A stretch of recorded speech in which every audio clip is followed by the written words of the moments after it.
So আমি ভিডিওতে দেখেছিলাম দেখো, মানে এত জোর বেঁধেছে ভাইরে ভাই, সেদিকে সে মানে কি বাঁধ ছিল গাছেতে, ঠিক আছে, তারা দুজনই পড়ে গেছে, ঠিক আছে। কি ছিল রে ভাই, তবে সেই ডালটাই ঝুলেছিল, ডালটা ভেঙে গেছে। এটা কি বেঁধে গেছে রে পেছনটা। ভিডিওটা ভালো হলে লাইক করো, চ্যানেলটা সাবস্ক্রাইব করো, আর ফেসবুক থেকে দেখে থাকলে ফলো করো। আর ডেসক্রিপশনে লিঙ্ক দিয়ে দেবো, ফেসবুকটা আমার ফলো করে দেবে, ঠিক আছে।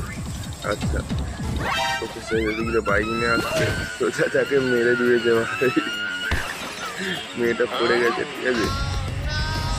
ওকে ভাই, পায়ের উপরে দিয়ে চলে গেছে। ডিমের জন্য একটা, ঠিক আছে, কত কি হয়ে যাচ্ছে। আবার ডিমটা ছুটে ছুটে যাচ্ছে, ঠিক আছে। ওই ডিমটা নিয়েই ছাড়বে। ওকে, ট্রাক্টরের নিচে পড়ে গেছে, ঠিক আছে।